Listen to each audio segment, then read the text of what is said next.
Good morning, everyone. Welcome to Sports Shorts Daily. Ronnie Rance, Tommy Chrysan here with you on Sports Shorts Daily, presented by LaBerge Casino. TK joining us as he does a couple times a week over at Tremonti's Meat and Seafood. Tremonti's getting ready, man. It's August 1st today. Happy August to everyone.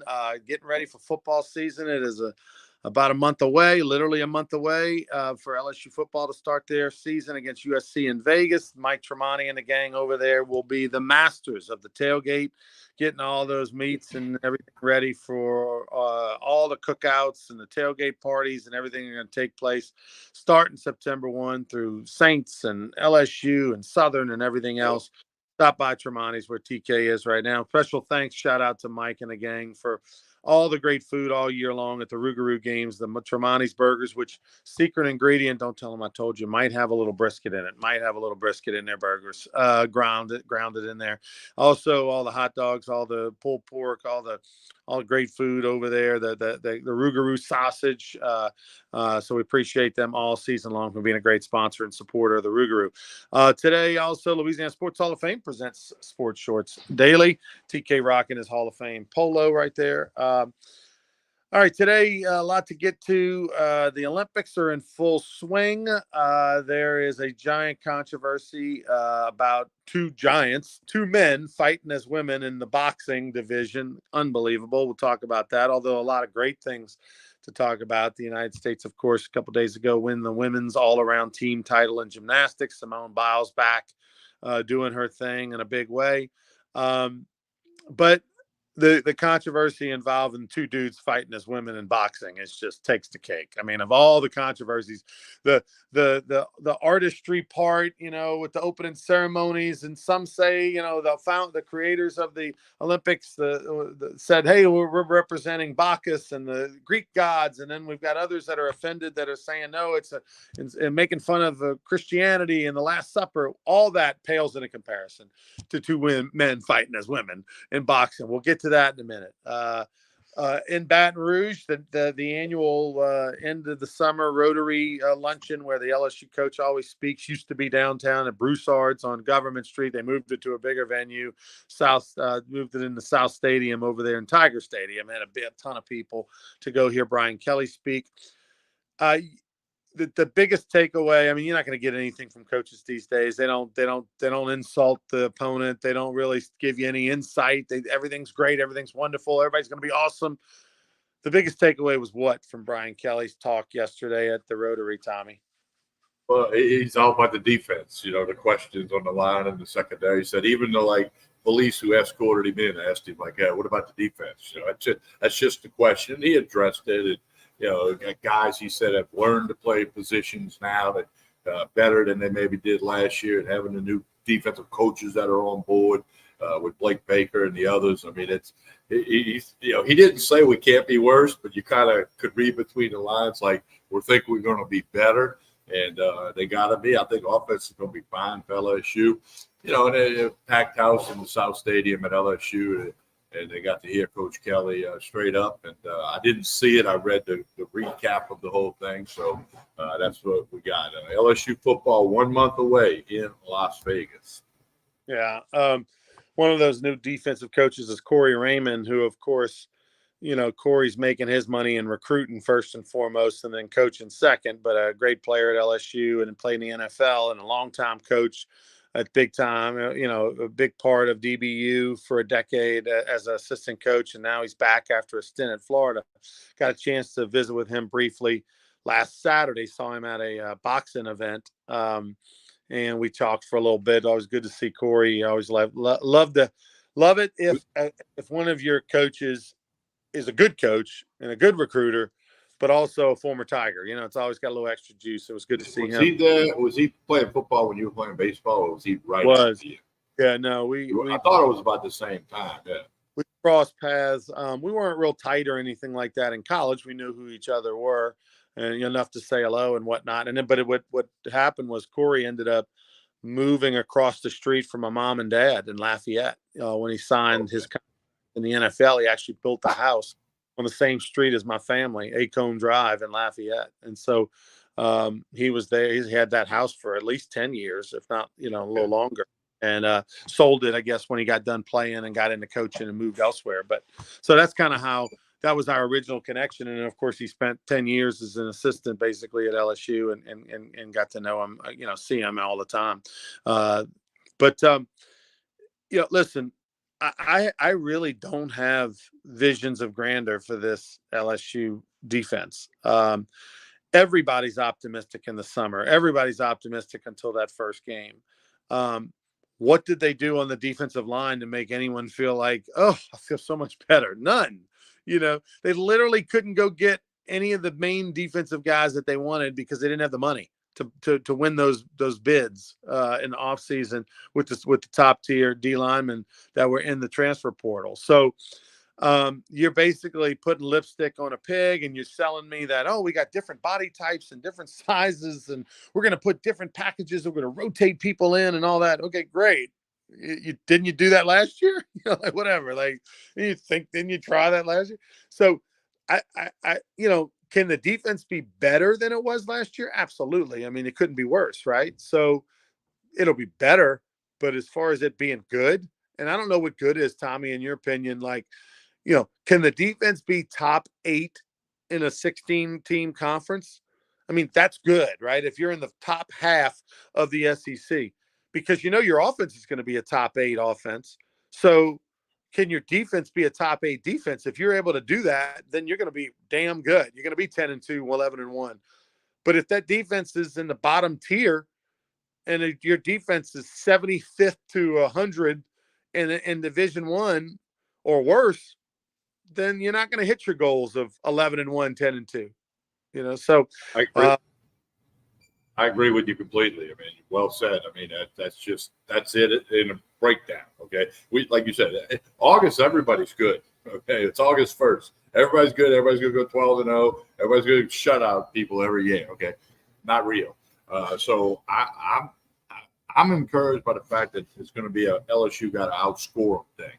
You remember last year at Ole Miss, they were 49-41. They had an 8-point lead with about 5 minutes to go in the game and lost 55-49 because they couldn't latch it down. Kind of like baseball, when you let that thing get away in the 8th or 9th inning. That's what football was last year. That was the analogy. So I'm not saying they got to, if they're top 8, they're going to win 9, 10, or 11 games, depending on how the ball bounces. 11. I mean, if they're top 8 in the league. In the league, yeah. Because last year there were 14 teams and there were 13. Okay, I mean that's not going to work. I mean, if they're only like at the 10th or 11th this year, it's not going to work because whatever. So I agree with you on that, and that'll be the telltale. And when they pull the curtain back on September 1, Southern Cal's not expected to be a great team this year. I get a lot of people picking them to win 7 games, 6 games, and what they do in Vegas defensively is going to be everybody's focus. Yeah, we know it. They got these running back up by committee. You got some good wide receivers. Tight end need big play. Offensive line solid. Nussmeier I think is going to do fine. He's not going to win the Heisman, but I think he's going to do fine. But it's all about the defense, and there's some new special teams guys too. So. What else we got going? Because I want to circle back to the Olympics. What are the other? Well, the other thing is you got an NFL game tonight, exhibition obviously. Texans and Bears from Tom Benson Stadium, Canton, Ohio. Texans are a 2-point favorite, over and under 30.5. Not a lot of over and unders at 30.5, but it's preseason football. It'll be on ABC, ESPN. Saints have had some more injuries at camp. Demario Davis, a hamstring problem, missed practice, so. We'll keep an eye on the Saints. They play in 10 days. They got a game in 10 days. And but we got to circle back to – go ahead. Let Demario Davis take as much time as he needs to heal that hamstring. That's the last thing that they want, is to have that be an issue throughout the whole year. We all know what Demario Davis can do. So if Demario Davis needs to take the next 2-3 weeks off relative to, playing in a game or playing in a scrimmage, fine. Let that guy get treatment. Let that guy be in all the meetings. Let that guy be the captain and leader he is. But this team, as bad as they are, if they don't have Demario Davis, add 2 more losses to the total, Yeah, I agree completely. When I saw that, that's not one you wanted to see, So But I agree with you. Let him heal. Don't worry about preseason games. Aaron Rodgers is not going to play preseason for the Jets. I mean, there's a lot of, coaching decisions about players all wanting to just be ready for the real games. 17 of them. You don't need these 3 preseason games if you're Demario Davis. I also want to mention this. Ed Daniels. We talked about this Saturday on Sports Shorts Radio. Ed Daniels, the longtime broadcaster, WGNO in New Orleans, 67 years old or 68. I think we figured out. Just turned 67. Wonderful guy, friend of both of ours. We both worked and have had a lot of history with him over the years, and of course suffered a heart attack on Friday in California on vacation with his wife. Still in the hospital, still unconscious, intubated, all that kind of stuff. And there was a rosary yesterday at a church in Metairie, hundreds and hundreds of people, even a couple thousand maybe or something, they said. I don't know. It was a bunch of people showed up. And the long story short is say a prayer. If you're someone who prays, send one up for Ed Daniels. Because, wonderful human being. Nobody was better in the state of Louisiana at their job than he is as a sports broadcaster going back, 40 years. And he's battling for his life just straight up. And it does not look good. So he's going to need all the prayers and support. And it's odd that the timing of it all with the start of camp is just so sad. Well, his closest friend in the world is Ken Trahan. And Ken was unable to do his show last Friday and Saturday. He was too emotional. The Saturday show also has Ed on it, their Saturday morning show. Well, Ken did a show Monday, and in the opening, he addressed the whole situation. And I didn't hear it live, but I listened to it the next day. Or, you can go back and listen. And it's a very serious situation. And they're keeping a lot of things private. That's the wish of Ed's wife and his family. At this point in time, it's a very, very serious situation, and the outcome is unknown. Now, I'm paraphrasing the words of Ken Trahan, or I'm sure I spoke to Ed's wife, Robin, on a daily basis, if not more than once a day. Yeah, it is a little surprising, I will say, Tommy, that the family is keeping the details so private, considering Ed was in a public position, for 40 years on TV, and a guy who he would be if this had happened to, the coach of the Saints, he would be probably doing reports daily from the lobby of the hospital or something, or right out in front of the hospital. So it's a little bit surprising that they are, because you're not getting anything other than, you're not getting anything. I mean, you're not getting a status report. You're not getting exactly what happened. We do know that it doesn't look good, and it's very unlikely that Ed pulls through on this even. But it's surprising we're not getting more information, and but hey, to each his own. I want to go back to the Olympics for a minute. It just blows my mind. And you mentioned this the other day when we were on Sports Shorts Daily on Monday, that you're not a big fan of the Olympics because of all the politics and all the stuff that happens off the field and the coverage being off the courts or off the track or whatever, versus more about the athletes and what they do.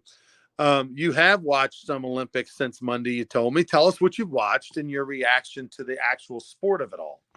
I watched some swimming. I watched Katie Ledecky win another gold medal.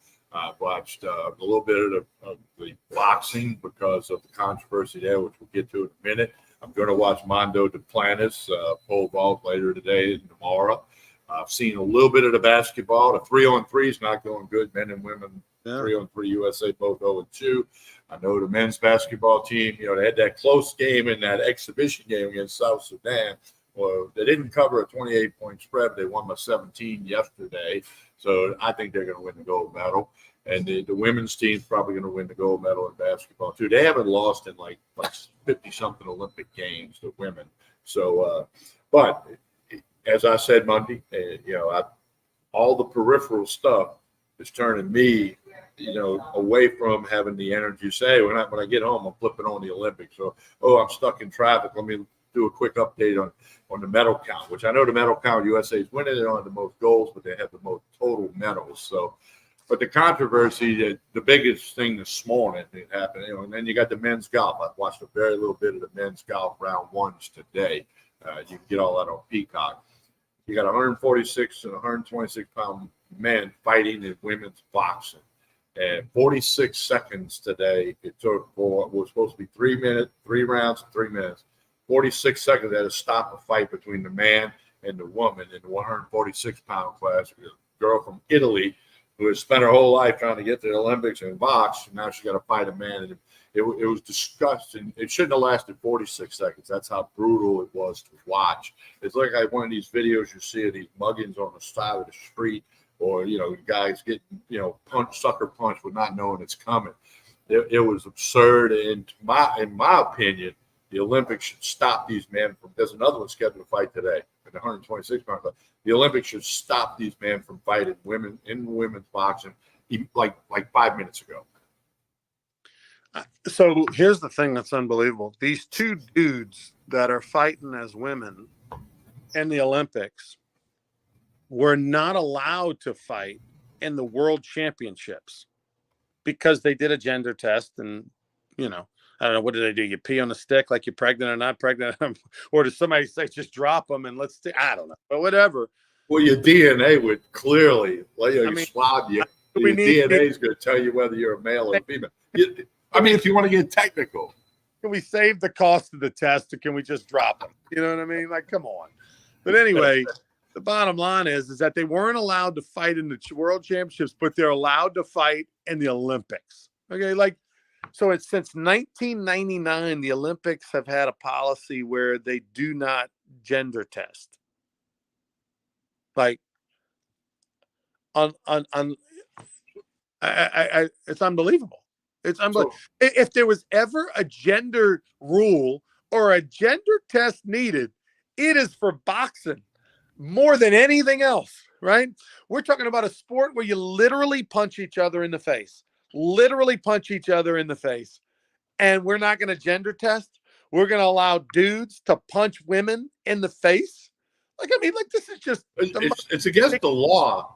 You should be arrested if you put a hand on a woman, much less punch her in the face. You're going to jail. If you do that out in front of Tremonti Seafood in the parking lot this evening, if a man punches a woman, he's going to jail and should go to jail. It should never be let out, in my opinion. Paris police go in the ring, and the Paris police should help the Olympics and go arrest the fighter for battery. I couldn't agree more. Domestic violence, whatever you want to call it.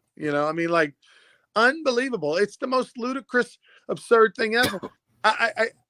How can we not have rules against this? How can a governing body for the world championships, which to me, shouldn't they just be one and the same, just different logo? The world championships and the Olympics should pretty much be, in my opinion, the same thing, just a different logo, but somehow can't do it there. But yeah, Olympics, sure. And then on top of that, then we've got the other controversy, just stupid things like to explain the slow pool, fast pool. The pool that they swim in the racing, not the diving pool. The diving pool is the correct depth, okay? But I hope so. It's not. The pool's not deep enough according to Olympic guidelines. It's instead of 10 feet, it's 7.5, and it could be off on the numbers there. But swimmers call that a slow pool. You can't challenge a world record or set a world record or break the Olympic record. That's two different things. World record and Olympic record, two different records. And if they call it a slow pool because it doesn't meet the qualifications, and then that just goes back to whoever's run the Olympic Committee, the IOC, International Olympic Committee. How do you let them have this? You knew you were getting these games 9 years ago. Paris was awarded the games, just like we know it's going to be in LA in 2028. How can you not have a pool that meets the qualifications? And then you got Olympians sleeping on cardboard boxes in the Olympic Village. I just can't. I want to watch Mondo Duplantis because I'm a friends of the family. It's just absurd. I got one for you. Why don't LeBron James and Kevin Durant and them guys say, look, we want to also win the women's gold and go play, and can they enter the women's tournament and win that goal too? Because they wouldn't need 6 seconds to determine that. So what I don't understand is, for giving an example, my brother built a pool, at his house. And in order for them to, like, turn it on or whatever, you got to get a certification. You got to have the Louisiana Pool Association or whatever's got a There's guy, rules. Yeah. inspector comes to your house and he checks the pool and the pipes and everything and makes sure it's up to code and signs a piece of paper and gives you that certificate. Right now, you're good. You got a pool. We have the Olympics. Where's the inspector? Where's the guy that says, "Hey man, here's the guidelines. It's 10 feet, not 7.5. Gotta fix this. Gotta add. Gotta rebuild it, redo it. Whatever." We can't let you put the water in yet. I don't like. What is going on? Like, what is going on? Do they not make enough money or something? They're not paying the fees. The Olympics don't have the inspectors. Like, I mean, like, it's just insane. Just absolutely insane that we could have a slow pool and a fast pool. I thought there was one kind of pool. I thought there was a certain, hey, it's got to be 100 meters by 10 feet deep, like, X amount of feet wide. The ropes have to be, the lanes have to be this. I mean, isn't there rules?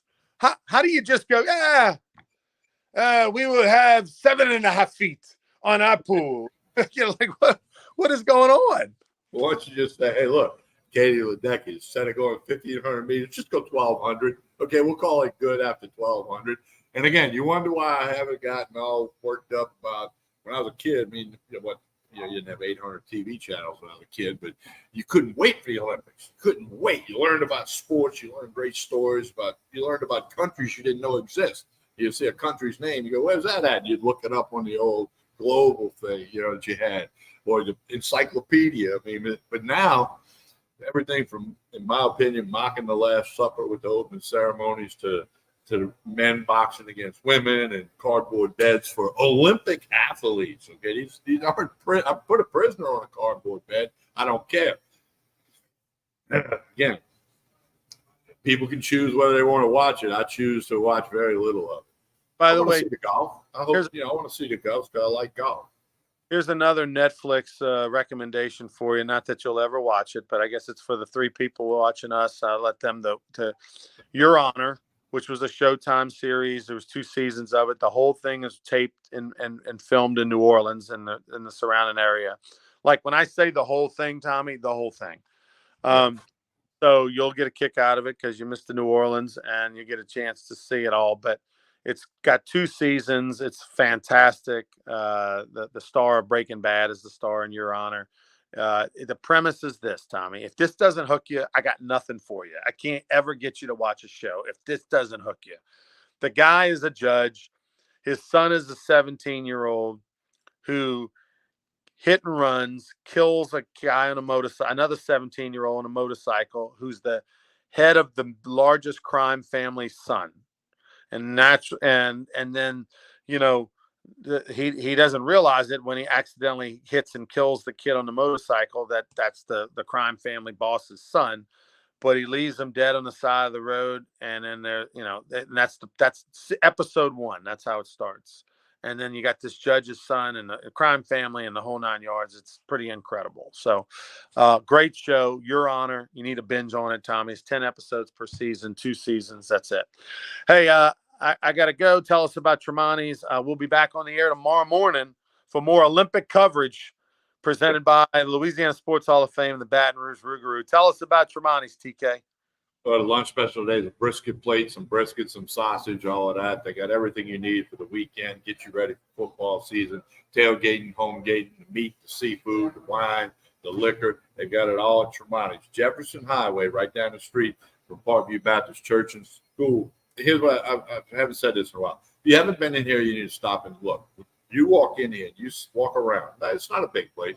Take you 2 minutes. You walk all the way around. You see all the stuff they got here, you can become a regular customer. Okay. Tomorrow, how about this tomorrow? Half a dozen boiled crabs, a pound of boiled shrimp, $20. $20. You got to call and reserve it because they're going to run out. They've been selling out every Friday. So you want to get on all of that. All right. Don't forget to like and share this show. That's what makes things go round and round. Appreciate everybody watching. We're back tomorrow for another episode. I'll be here at Tremonti's, and we'll talk some more with you tomorrow here on Sports Shorts Daily.